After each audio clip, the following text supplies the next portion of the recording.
the boat in the kingdom can turn around. We're lighting up the night, shaking up the ground. Excuses and flames, yeah, we're breaking free.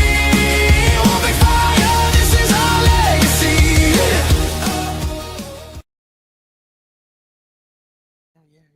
Welcome to the One Big Fire podcast, live with Mr. Jay Kinder. Yes, sir. Yes, sir. And I am Albie, your host. So, hey, welcome back, everybody. Jay, how are you, buddy? Great. Man, dude, it's good. It's good. It's good. Everything is good, man. Blessed. Yes, sir. Yeah, my home state of Ohio. Anybody listening in from there, they're getting buried in snow. And I'm telling them, like, bring it over here to Tahoe because it's just blue skies.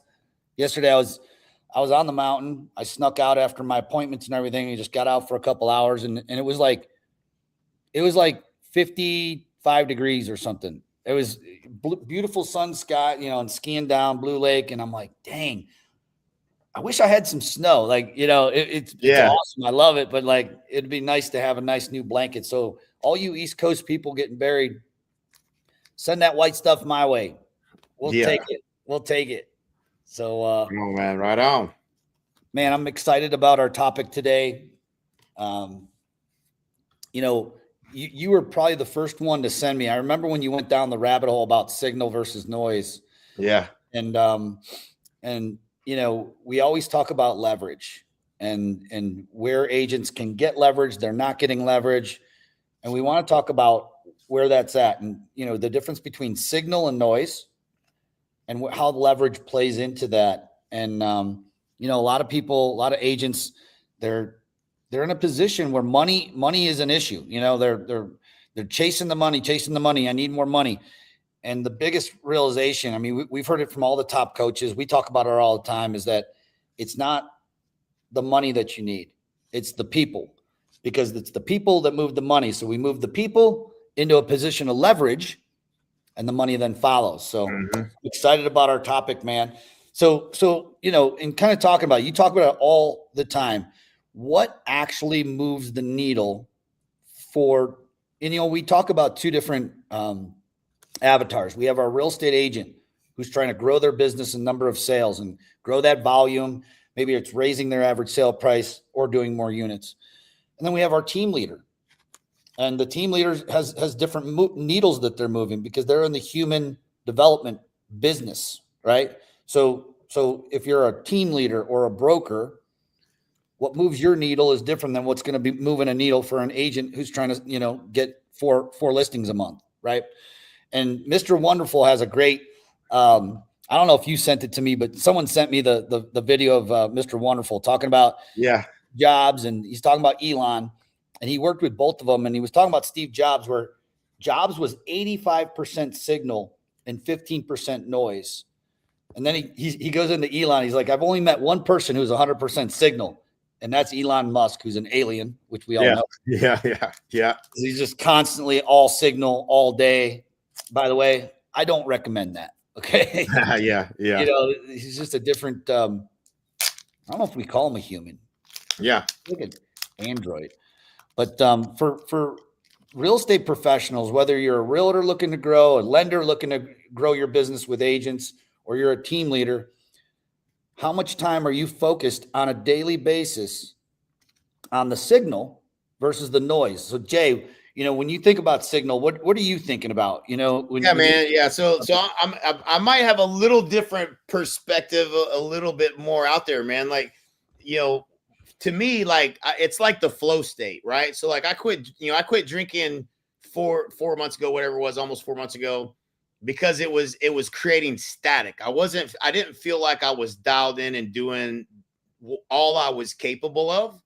And so, I think the signal is that tuning fork to like what your soul's purpose is. And if you're doing the things that you love and you're adding value and you're focused on that, and you're not focused on money, and you're not focused on managing and putting out fires and doing the things that, some of that is part of what you have to do as you go through the process. But like every evolution, and I had this long ChatGPT before ChatGPT became a big wuss, about the signal. And I said, talk to me about the signal. And then it went off on a couple of things. I was like, not that signal, the other signal. And then it got down this rabbit hole. And, it was talking, and I was talking about, I was like, why does this feel like this? And I was talking about like helping the people that have teams. Like we're helping any individual agent grow their business. And I said, but there's something calling me to build, to build the solution for these team leaders and this and that and the other. And I said, it's like they're closer to the signal because of who they had to become to get to the level that they're at.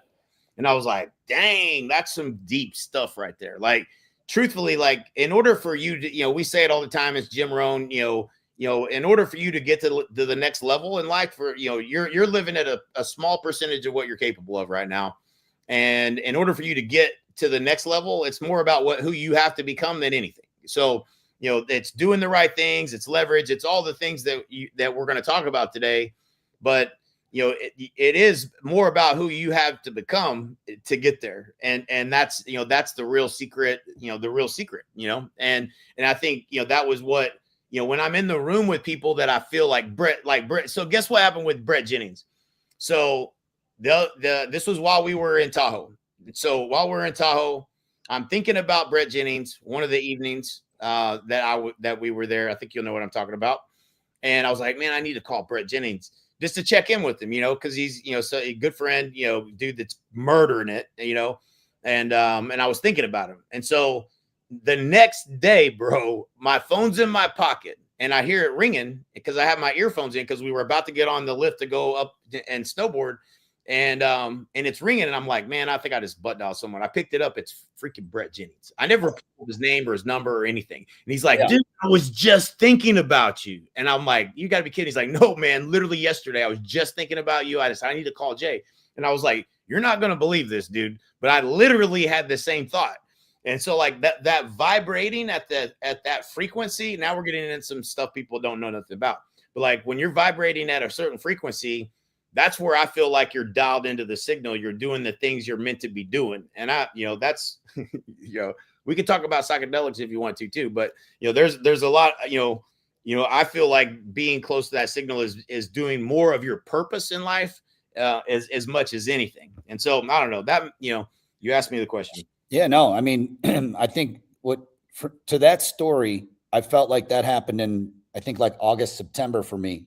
If you remember, right. I wrote these 2 songs with AI with the help of Nick Krem's system. Yeah. Right? And I started listening to these songs. These were basically my anthem songs moving forward on what I wanted my perfect day, my perfect life, my perfect everything to look like. Put it out there in the universe.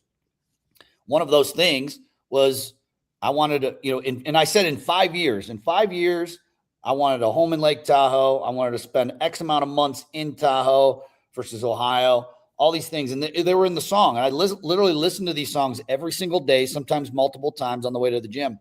This is a great story, dude. Dude, like literally within 2 weeks of me writing those songs, I get a phone call from the broker here in Tahoe. He's like, hey, man, that house that you were looking at came back up. Now, I ended up not buying that one, but it didn't matter. At the end of the day, I was on a flight to Tahoe. Looked at a few, ended up buying a home. That was a 5-year plan. Yeah, dude. So that's the signal, right? Like you didn't ignore because you were dialed into the signal. You didn't ignore the fact that the broker called you. Like that isn't by happenstance. That's God tapping you on the shoulder.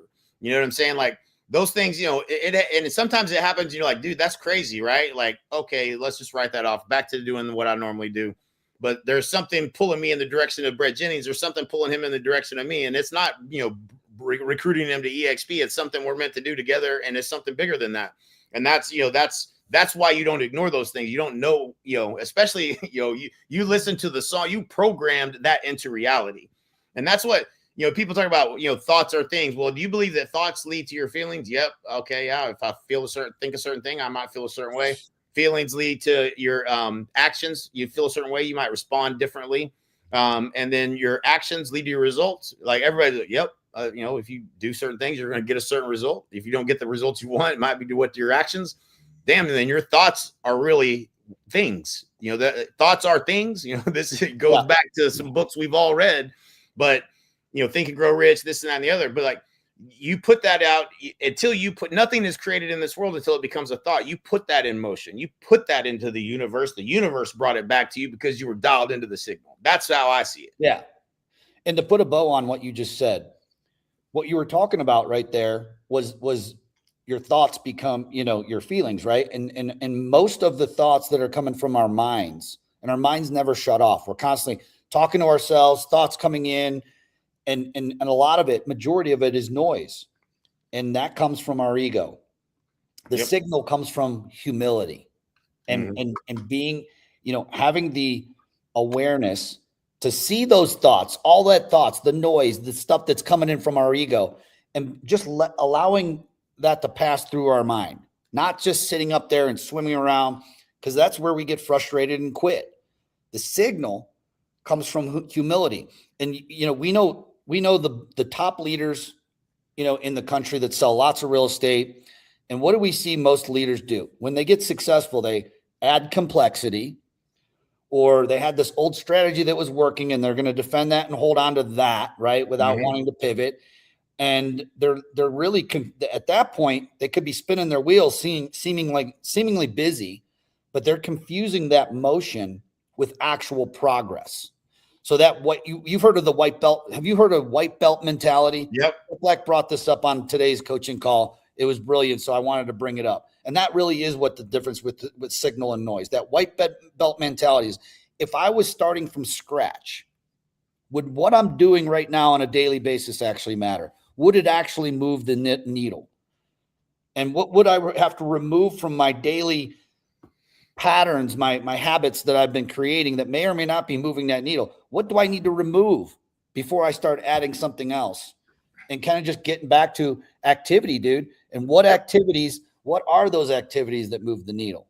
And you talk about it all the time. It's how many conversations can I be having on a daily basis? If you're an agent and you're trying to get to 50 sales a year, your number one metric, the most important one, white belt mentality, is how many conversations am I having per day? We talk to agents literally every single day, and it all boils down to, okay, you're not hitting the goals. How many conversations are you having daily? How many conversations are you having weekly? Because if you're having enough, you're gonna. Let me add something to this, okay? Yeah. So Yeah. I don't think things started to really, this evolution, this life that this journey that we're on, right? I don't think that things started really, I didn't get a glimpse of the signal until I started adapting to Jay Abraham's strategy of preeminence, which is every it's conversation per day, but like literally every person you come in contact with, trying to add as much value as you can to that person's life. When you adapt that mindset, and every person you come in contact with, it's a lot. But if you attempt to do that, that's the signal, right? Like, you don't get to the signal by chasing and trying to chase the money because you're trying to get the deals. You get there because you're focused on adding value to that one person that you had a conversation with. How do I add as much? And genuinely, that means you're asking questions. You're trying to learn. You're trying to see what they're trying to do. You're trying to figure out how you can help them the most. Who could you connect them with?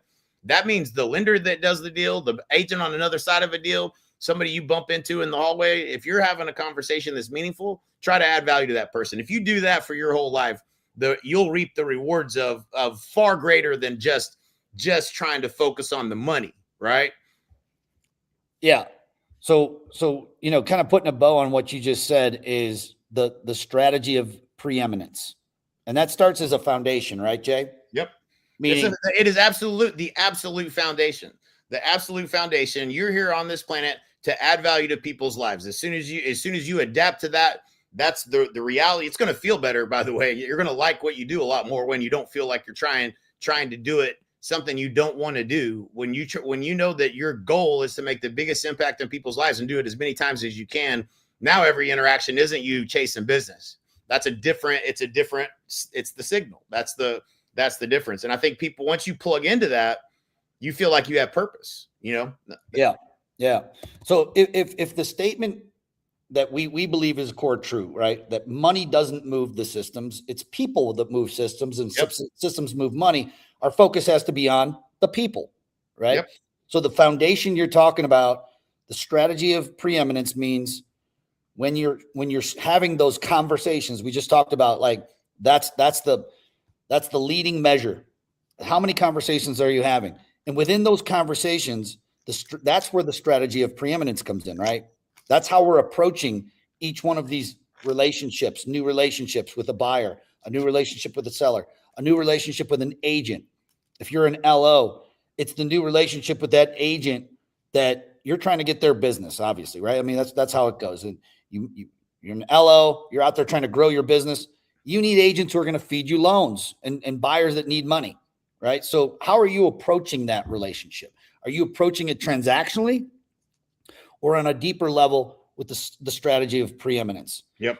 And so growth stalls without the right people. It's not just about recruiting, agents into your ecosystem. It's about the right agents, the ones that want to grow. And how do you identify those? It's going to have to be, you now taking a step out of your ego and going all in with the strategy of preeminence. Like, what is it that I can help and improve their life? At the end of the day, the bigger swing, especially for the bigger leaders, Jay, it isn't about making more money. A lot of the people we're meeting, the big teams, like they're making enough money to fund their perfect lifestyle, whatever that is. They're looking for something a little deeper. They're looking for that's why my chat GPT went down this wormhole of we should be doing events that are more in alignment with people that are closer to the signal, because you're at a little higher level of consciousness. I truly believe if you mapped it out that your level of success in life is tied to your level of consciousness. And so, if you haven't studied that, there's lots of books on it. Get ready, because buckle up. You might be really low on the scale, and that's Power versus Force. Everybody should read that book.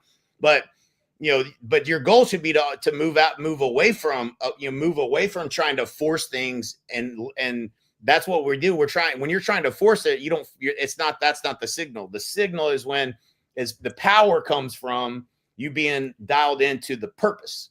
And it's deep stuff, man. But like that, when you're closer to the signal, when you're doing work that's closer to the signal.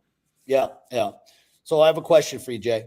So how would somebody inspire and align and literally mobilize their audience and their people with leverage? Let's talk about an agent who's trying to grow their business. Okay. Leverage is the number one thing we talk about. We talk about it all the time. How do you get leverage? Well, if someone's trying to go from A to B, let's say they're at 20 transactions a year, they're trying to get to 50. What kind of leverage should they be looking at and looking for as they go through this process of, having these conversations with them? So how do we get leverage in our business? Yeah. Great question, dude. So, I mean, I get hung up on that. I was like, man, I got to go back and talk about this more. Like and when I'm talking about like adding value to people's lives, like I'm talking about, you got agents on your team and you're trying to get them to make the calls. They won't make the calls. Like, do you know what their financial situation is? Do you know what they're trying to accomplish? Do you know what their goals are? Do you know if they're going to go on vacation this year with their family or not? How are you trying to help them get their goals? Or are you just trying to get your people to do what you want for your own benefit? And that's what I mean by like really adding value. When it comes down to the leverage piece, you have to be mindful of the actions that you take that drive results, and you have to get $10 an hour work off your plate. You got to get things off your plate where you're doing the most adding value and less of the things that you don't change the outcome. To me, if you don't change the outcome, first of all, you have to assume you're wrong and everything can be optimized and can be better. That's fundamental J. Abraham principle. Like when we started coaching with someone, we didn't start adding a bunch of stuff to their plate. Hey, you should do this, do this, do this. We said, what are you doing now? Let's look at everything you're doing, and let's look at what's working, and let's look at what could be operating better. How can we get 2 to 3x more results out of the things you're already doing? Before we add things, let's go optimize what you're already doing before we add a bunch of things to the plate. And so optimization at first is look at the things that you're doing that are working. And now let's focus on, how do I make this better? How do I make this operate at optimum? And if you optimize things and then grow, you're not going to be wasting a bunch of time doing things that you shouldn't be doing while you're trying to add more to your plate. That creates complexity. It creates time. You don't have enough time in the day. It creates overwhelm. So before you engineer breakthroughs in your business, you have to first optimize what you're already doing. It starts with you and your own time. Most people get to a place where I can always tell when I have somebody in my calendar, and I know if they use a calendar or not, because they they don't look at their they don't look at their calendar every day for every appointment. I don't do anything without looking at my calendar. That's the only way I live. I operate based upon time. I control where I am, what I'm doing every minute of every day, not somebody else. And until you manage yourself at optimum, you can't hire somebody and manage them at optimum. How are you going to make them optimize a human that works for you to get the most out of what they're doing if you ain't getting the most out of what you're doing? And so you have to, and this is where it's like putting the saddle on the bronc, man. You're like, heck no, I don't like the way it feels. I don't want it. You don't want to do it. But that's what will set you free. You have to be optimized in what you do with your time. And then you have to understand that you might think you change the outcome in things. And that's your damn ego talking. Your ego saying, yeah, you got to do this, Susie, because you do this better than anybody. That's why your clients love you. Bullshit. You don't change the outcome. You can teach someone to do that. It doesn't have to be you. And that you have to go through this, this shedding of your ego over and over and over at every level of growth, personal growth in life. And that's part, you got to stop listening to your ego, and that's where I think people struggle. If they get stuck at the lowest level of consciousness, that's all ego. It's all fear. It's all guilt. It's the worst place to live. But until you realize you could be better and that you can change the outcome in anything that you want, you are built as a human. God gave you the gifts to do anything that you want to accomplish. Are you living at optimum? Are you operating at the highest possible ability that you're capable of? We all know that none of us are. And that you have to, that's where you have to start before you can get leverage and get some help and get somebody else to do, hire someone. None of that stuff's going to happen until you first optimize and start treating your time as valuable. That never starts. And so to me, that's where you start. Yeah. So I'm bringing my oldest son, Aiden, onto the team. I'm super stoked. Right. So he's going through right now, kind of like the 4 levels of learning, that first level of learning or consciousness where you're like, okay, I don't know what I don't know. It's called being unconsciously incompetent. Yep. It's where you don't even know what you don't know. And in order to do that, the reason I'm bringing this up is because I talked about reps and how important reps are. Mm. And it reminded me of when you guys were coaching me. It was back in like 2011, 2012, coming out of the fun that we had with the recession and the real estate collapse. And I knew one thing after coaching with you guys, the one thing that stuck, a lot of things stuck, but the one thing was, if there was only one thing I could do, not 50, not 4, not 5, just one thing that would move the needle, I knew what it was. Undeniably, it was me in front of sellers listing property.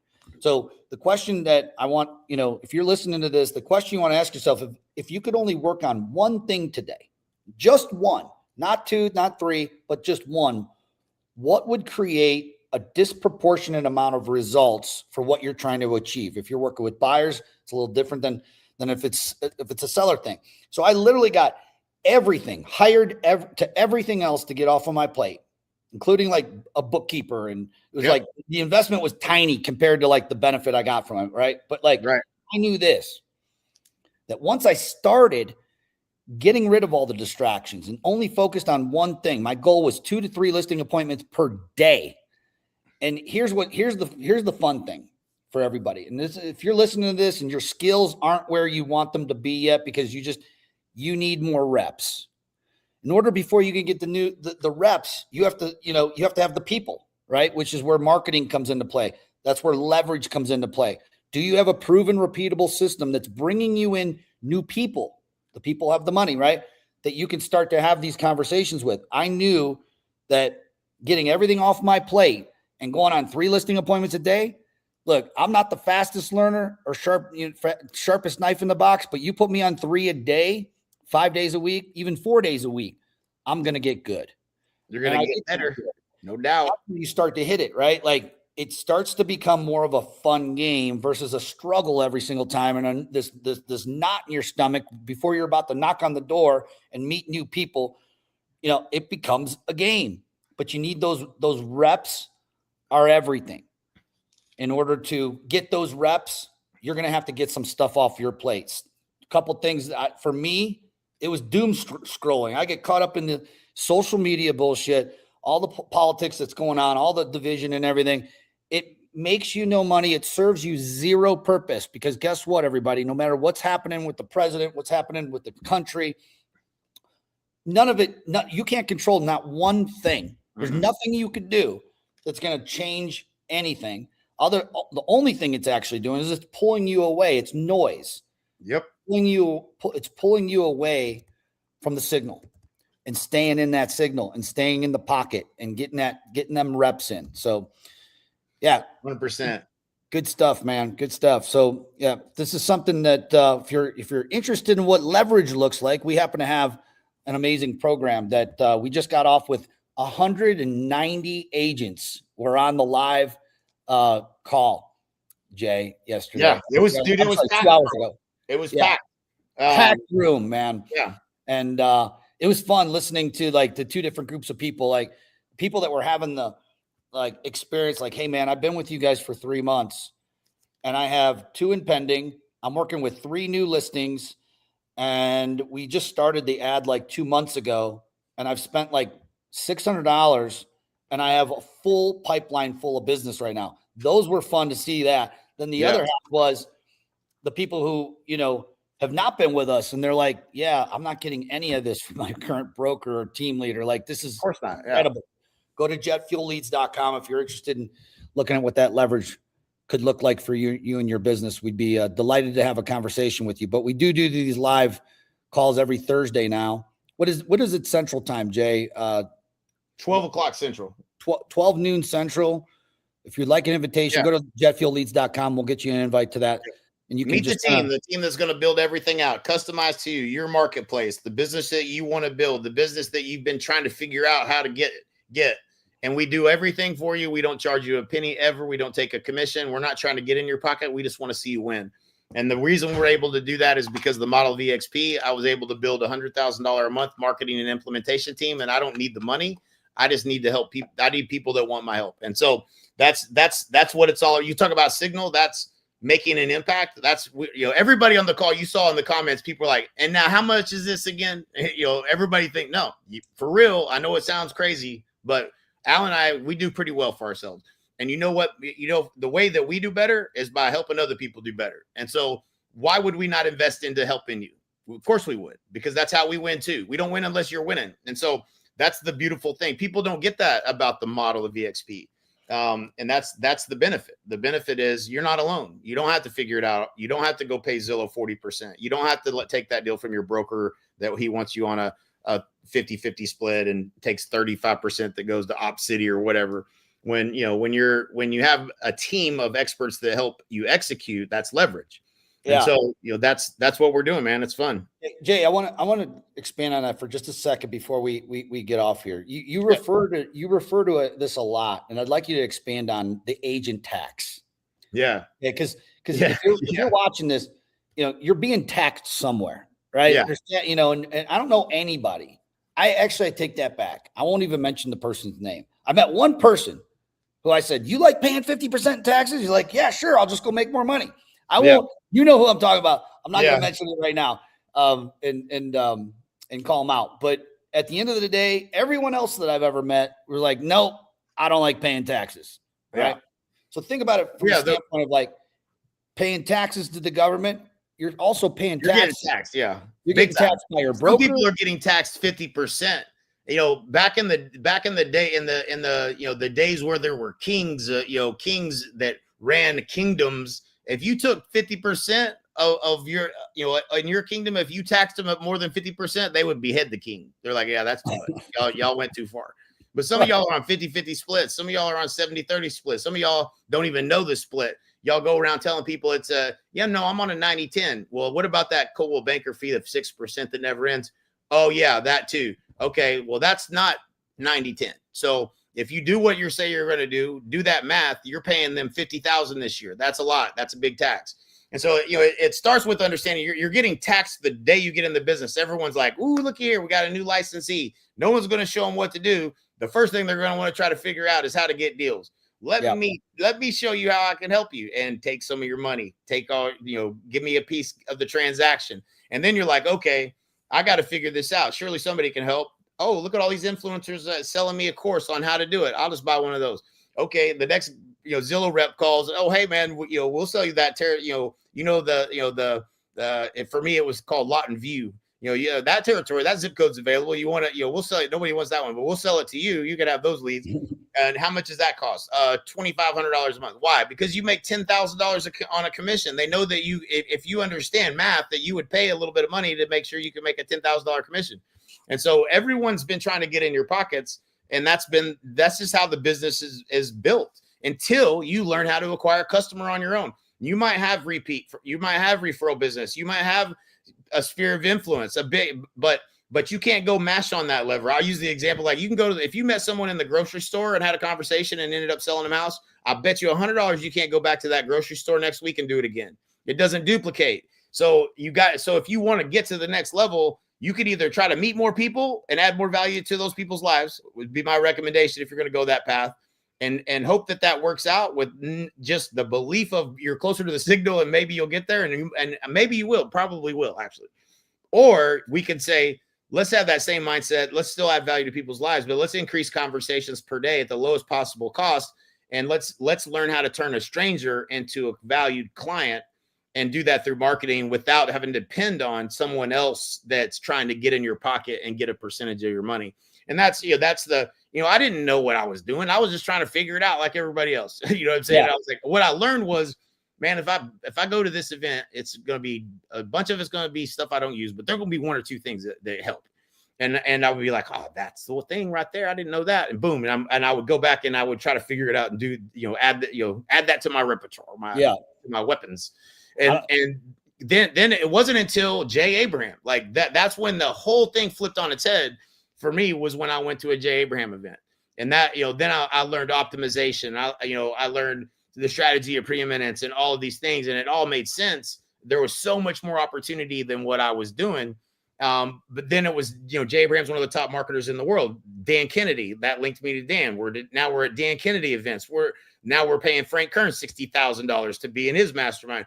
Like that level of learning marketing, most people don't ever get exposed to. And so you're like, well, I tried to run an ad on Facebook. Yeah. Okay. How many ways did you try? Because there's about 1 million ways to do it wrong.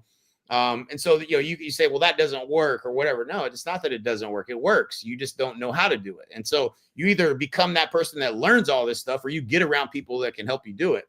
And, this is an opportunity I don't think everybody needs to learn everything. They just need to they need to be around people or in business with people that have the right intentions for them and aren't trying to whack-a-mole and make as much money as they can off of them. And that's super hard to find, because most people that can solve this problem are worth a lot. They can solve this problem and sell it. I can sell what we do for 20 grand all day long, and people will pay me, because if I make you $250,000, you're not going to have a problem with paying me 20 grand. And that's the level of most business models that exist. But at EXP, that's not how it works. We get paid a lot more than that, and we don't have to go tax you to be able to make what we make. And I don't think anybody in the industry is doing what we're doing right now. Yeah, not at all. You mentioned tax again, and I mean, there's a lot of people in our pockets, and that's what we mean by the tax, and some of them are good. It's good money spent. So not every expense on your P&L you would consider a tax if you're getting a return on that. You're right. I don't know anyone who gets you could say the taxes that you're paying to the government, the return is you have, roads that work, and you have police and fire, and those are the good taxes, right? It's the taxes that are going nowhere, that we don't know where that money's going. That's what we're talking about. Or Zillow. And I don't know if you saw, I sent you, Handy Andy put up a post that was just fire. And, and did you see that? No, I did not. So he was very gently, without trying to be, controversial or anything like that, kind of just calling out these big teams that have Zillow Flex accounts. And their whole, I wouldn't say their whole model depends on it, but a large portion of it does. So let's just do some quick math. You're an agent. You're on a team getting Zillow Flex. Cool. So let's just do the math. You got 40% that comes right off the top. So now we're down to 60% of the dollar, right? 60 cents on the dollar. Then then the brokerage has to take their cut, whatever that is. Then your team leader has to take their cut. So you want to talk about taxes? Think about going out and earning $100,000 a year, but all you get to keep is about 30 grand of that after all the taxes, right? So I mean, that's a 70% tax. You want to talk about a revolt? We'd be seeing some serious riots, revolting. That's what's going on in Iran right now, because the dollars, their dollar has just sunk. Inflation's at 100%, and there's rioting going on right now as we speak. They don't have food, they don't have water. They're trying to figure it out. Agents should actually be feeling that a little bit too. It's not that Zillow's evil, but they are the enemy, because if you literally build your entire business model built off of those kinds of taxes, you're in a spiral that's going to never end. It doesn't, you're not going to, you might be able to barely pay your bills, but that's really about it. You have to be able to create your business model based upon marketing and leverage. And that's where we come in.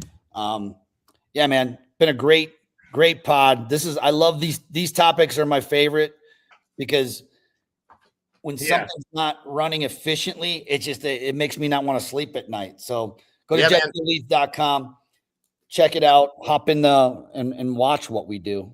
Man, if there's anybody that, this is one you could probably listen to a couple times and pick up a few things you missed, but reach out to us if there's anything we can help you with, man. Like, genuinely, that's what we love doing, man. That, if you're trying to, whatever you're trying to do, I can almost assure you we've probably done it wrong and messed up every possible way you can, and probably could at least connect you to someone that could help you get there. So we're here to serve. So you take advantage of that.